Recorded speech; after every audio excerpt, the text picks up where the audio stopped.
mizo tong AI zirtir don khan akhoi lai khange har saber tuna soi angchi athluk na khange nia kan data set trim po atlem lutuk tinge nia tin mizo tong atong ri atanga teksa dalu hi har sa jok khoi lai khange har sa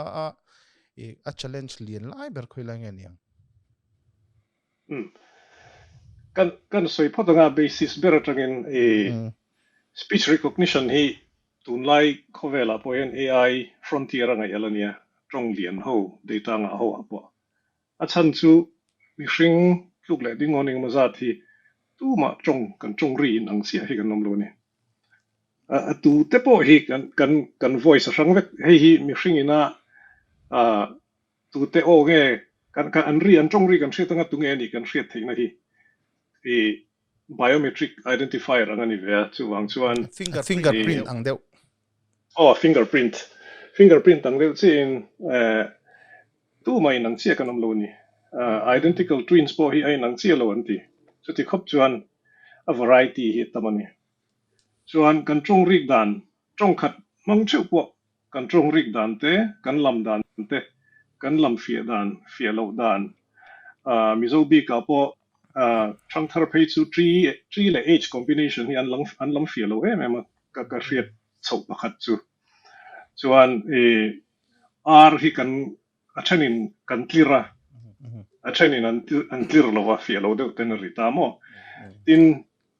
computer ina kan all lo riat nan microphone lo nga ya phone kan hong tlang puya handset quality hi ai nang lo me ni achan microphone thade online microphone quality thalo de te lom ta chuti rolin kan chong da lai huna khan ri dang omem background noise motor tlan ri te mo bazar mi pui thoga mo kan bula mi dangan lo chongem hang zong kha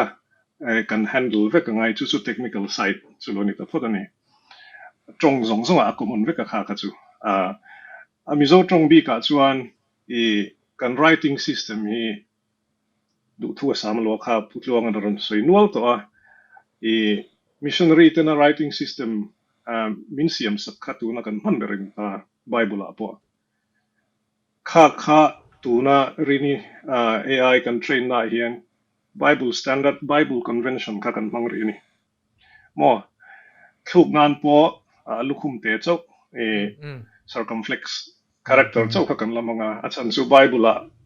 thuk na dang om lo wa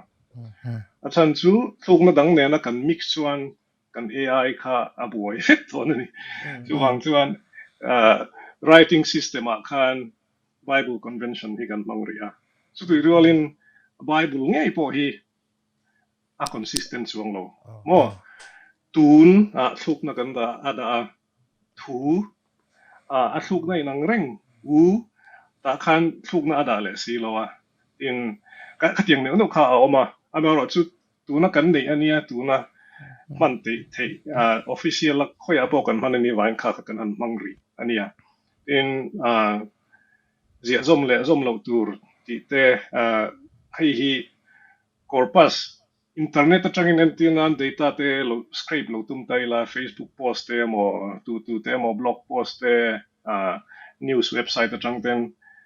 consistency khom lo le ta chuwang chuan a to bulletin ki mani khan a data kha kan siam kha alo ngai ta ni recording omsa te a chen lo homa a chen chu kha putluanga recording omsa te kan mangta in bible passage te kan siara a chiar turin aizol mizoram lamatang te khan thalai kan roi ni tuna kan roya a january travel tang kan roi chawa tuna bo hen kan la roya min pui chara ikan uluk devin an sira kan transcribe sualem ti te kha kan endikrang kan data set ti kan lipsereng a chan chu a data quality a thatlo chuan kan AI quality kha thadon lo kha data tam ringot kha atok lova atam chu tha ma se chu di rolling apoi mo zo ka chu a data quality kha ni ta trong bi ga phe chuan consistency apoi mo ria zom tur kan ti ho kha asia som theyam asia som dikem thuk na da na tura aw manga khan thuk na adaem ti kha tin social media changa post hi la do langot do ni la tu na changin I mizo trong olsam to ka type the na keyboard kan lo nei lo ri to print literature aponia cyclostyle mga publication na sa ka kan ti thin lai pon ni tree te kha kan chungai lo ni mo chuan thuk na po om lo typewriter om tat lo wa chuan I khatiang tho khan social media te hundang na kan thil post tam takhi broken mizo trong dik lo aziak dik lo accent characters om lo tree po chut lo thin nge thin ti po ria chang lo khatiang kha ani wang khan kan mang ngam lo ni khatiang kha chu